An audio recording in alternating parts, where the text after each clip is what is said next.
Iya, tadi sudah dijelaskan sama Pak Rafael bahwa sudah ideal, tapi kemudian pada implementasinya banyak undang-undang cipta kerja, perizinan dan lain sebagainya. Ini kalau versinya Pak Rafael itu memang melemahkan buruh.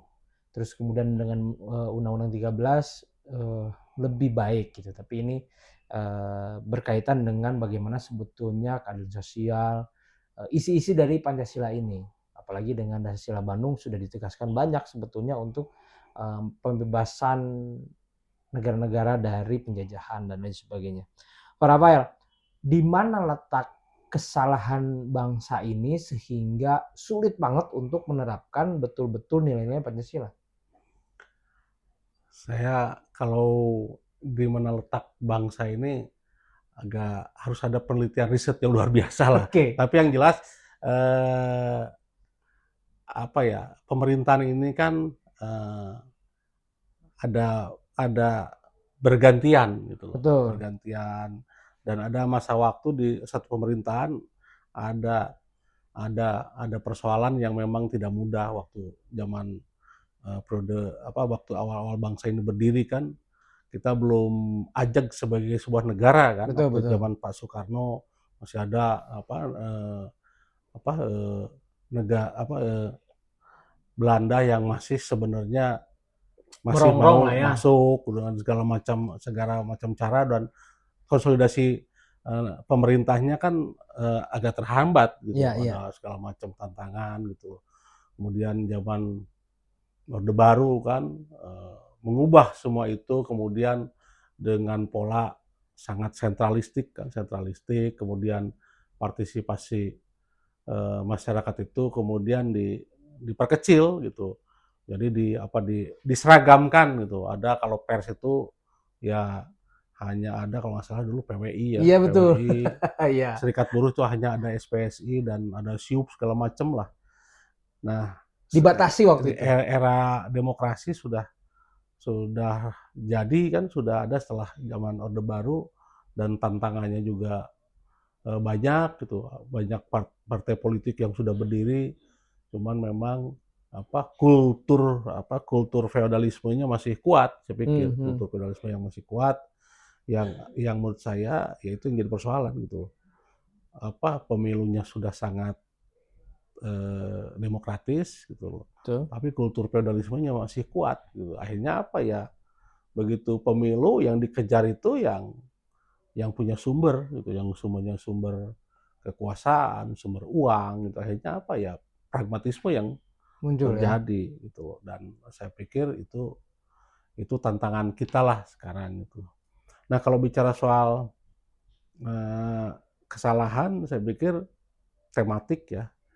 Ya kondisi contoh hari ini saya pikir ya secara makro kan kita punya masalah tadi diskusikan masalah ekonomi gitu. Betul. Ekonomi dari Dolar mulai lagi mahal, lagi tinggi banget. dolar naik, Pajak naik juga, Bang. pajak naik. Saya juga baru baru dengar tadi ternyata pajak UMKM Naik naik dari 0,5% menjadi 2%. 22%. Nah, pajak UMKM Betul. itu menurut saya Pukulan berat ya. pukulan berat bagi UMKM di tengah kondisi sektor formal sektor formal itu lapangan kerjanya sekarang terbatas. Betul, betul, betul. Sekarang tuh sektor formal justru mengecil, sektor informal yang Membesar. membesar. Sektor Ya. informal yang membesar itu tantangan eh, yang luar biasa gitu. Mhm. Dan dengan sektor yang informal yang besar, saya pikir harusnya negara menstimulasi itu bukan malah menaikkan pajak gitu Tapi loh. kalau konteksnya dengan Pancasila, apakah kalau ini mah ya Kang, mengikuti idealnya Pancasila, hal-hal yang begini bisa diantisipasi nggak sih? Ya, ya konkretnya kalau Pancasila ya jangan naikin pajak UMKM. Oke. Keadilan sosial bagi rakyat Indonesia gitu loh. Iya. Jadi keadilan sosial tuh maksudnya bukan pukul rata gitu, tapi dengan UMKM gitu loh. Heeh. Dia penghasilannya juga relatif tidak seperti konglomerat ya harusnya itu diberlakukan lebih negara kemudian harusnya memberikan insentif lah Bahkan saya setuju sebenarnya pajaknya yang diperbesar pajak kekayaan.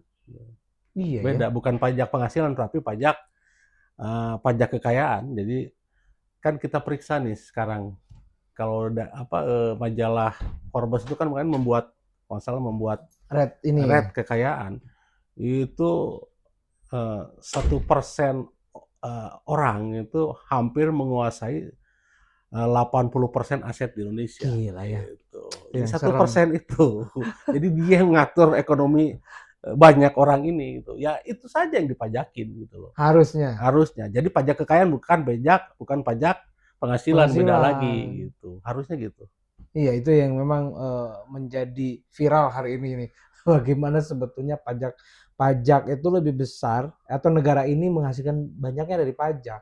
Pajak penghasilan ditarik, PBB ditarik. Jadi kita dari tidur katanya Bang, Hmm, dari dibangun tidur sampai tidur lagi itu kena pajak. Pajak hmm. kendaraan, Iya, pajak makan, iya, semua kena pajak. Ini yang memang menjadi, hal yang lagi viral nih dibahas di berbagai iya, platform begitu ya. iya, Nah, ke depan sebetulnya bagaimana dan harus apa dengan Pancasila ini supaya anak bangsa ini kita semua lah ya, saya iya, tidak mau mendiskreditkan atau menyudutkan iya. salah satu, tapi kemudian bagaimana anak bangsa ini bisa membangun dengan landasan Pancasila, Bang? Ya semua harus apa ya, harus menginternalisasi ya nilai-nilai Pancasila, baik baik, pemerintah pusat, sampai pemerintah daerah, sampai pemerintahan yang di bawahnya dan masyarakat. Tapi itu sesuatu yang ideal menurut saya kalau semua menginternalisasi Iya ya, nilai-nilai itu gitu loh, oke. walaupun agak berat gitu loh. Tapi bagi ini kalangan Gen Alpha, Gen Z, bagi Iya, milenial yang hari ini menyaksikan di netizen, apa yang harus dilakukan? Kan mereka, "Wah, Pancasila begitu aja, baca di sekolah, heeh, Pancasila satu begitu iya, aja iya, gitu." iya. Tapi kalau dalam penerapan di sehari-hari apa yang harus dilakukan?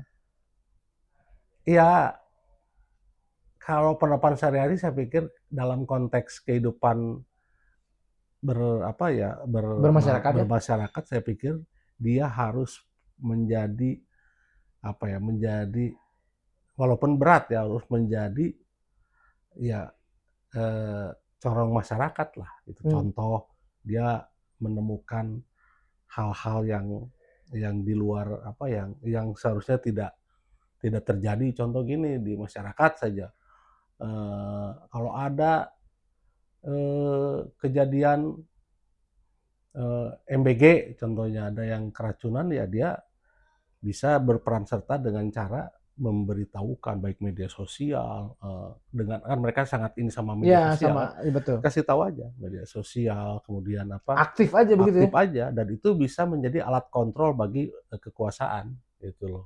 Dengan Oke, ada begitu dia minimal memperbaikilah, gitu loh. mhm. Atau kemudian contoh soal, di bidang pendidikan, atau juga contoh di kejadian tuh di Lampung tuh, gara-gara di zaman Pak Presiden Jokowi, gara-gara jalan di Lampung Iya betul betul, diposting, rusak. presiden sampai datang gitu. Iya Bisa dengan begitu sederhananya gitu. iya iya, Advokasi-advokasi seperti itu menurut saya bisa dilakukan oleh anak-anak muda ya, efektif ya?